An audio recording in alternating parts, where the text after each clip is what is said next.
मैं जब बड़ा ट्रक चलाता था तो अक्सर नई और खतरनाक सड़कों पर सबसे आगे जाता था। इस काम को हमारे इलाके में चौंगशा कहा जाता था। मैं पहले रास्ता पार करता, फिर बाकी गाड़ियां पीछे आते। काम खत्म होने पर मुझे कई लाल लिफाफे मिलते थे। लोग अक्सर मुझसे पूछते थे, जब तुम सबसे पहले उस रास्ते पर गए तो कुछ अजीब देखा था? मैंने सोचा और कहा, कुछ खास नहीं, बस रात में अक्सर कोई सड़क पर गाड़ी रोकने की कोशिश करता था। कभी कभी सड़क के बीचों बीच कोई अचानक गिर जाता था, जैसे जानबूझकर एक्सीडेंट करवाना चाहता हो। और हाईवे के किनारे कभी कभी एक जैसे दिखने वाले कई गांव दिखाई देते थे। जब मैं 12 साल का था तब मैंने नाले से एक पागल से बूढ़े आदमी की जान बचाई थी। उसने मुझसे कहा, बेटा तुमने मेरी जान बचाई है, इस जन्म में तुम्हारी किस्मत यिन यांग का भोजन खाने की है। फिर उसने मुझे 11 खंडों वाला एक रहस्यमयी चाबुक दिया जिसका नाम था आत्मा प्रहार चाबुक। मैंने उसकी बातों पर विश्वास नहीं किया। 18 साल की उम्र में मैं गाँव छोड़कर ट्रक चलाने लगा।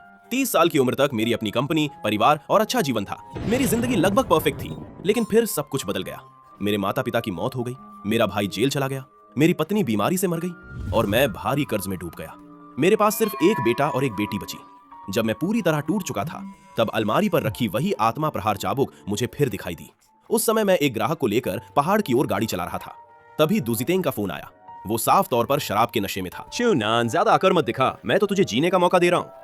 मैंने बिना कुछ कहे फोन काट दिया और उसका नंबर ब्लॉक कर दिया। पीछे बैठी माँ बेटी थोड़ी घबराई हुई थी। मैंने उनसे माफी मांगते हुए सिर हिलाया। उनका डरना गलत भी नहीं था। मैं दिखने में काफी डरावना था। मेरा शरीर बहुत बड़ा था और बचपन से लोग कहते थे कि मैं ली कुई जैसा दिखता हूँ।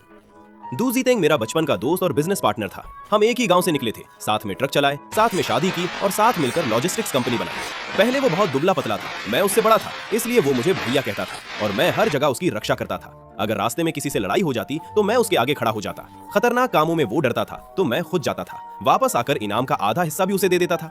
मैं अक्सर उससे कटैक सा था। मैं तुम्हें गांव से बाहर लेकर आया हूँ और मैं तुम्हें सुरक्षित वापस भी ले जाऊंगा। मैं उसे अपने परिवार जैसा मानता था। हमारी दोस्ती कभी नहीं बदलेगी, मुझे ऐसा लगता था। लेकिन जब मैं अपने बीमार माता पिता और पत्नी की देखभाल में लगा हुआ था तब उसी ने कंपनी के पैसे हड़प लिए, संपत्ति अपने नाम कर ली और सारे कर्ज मेरे सिर पर डाल। फिर भी मैंने उस पर शक नहीं किया।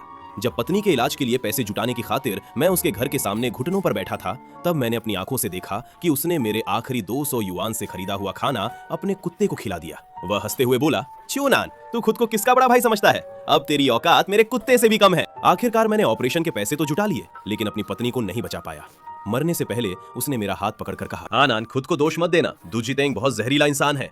ऐसे आदमी पर न अच्छा करना चाहिए और न ही उससे नफरत करनी चाहिए। बच्चों का ध्यान रखना, उससे दूर रहना और खुद को मत थकाना। मैं उसके हाथों पर सिर रखकर फूट फूट कर रो पड़ा। पहले माता पिता चले गए और अब मेरी पत्नी भी।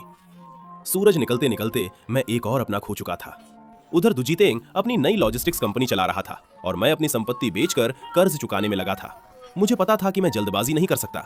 मेरे बच्चे थे और मेरी सास भी मेरी जिम्मेदारी थी, लेकिन मैंने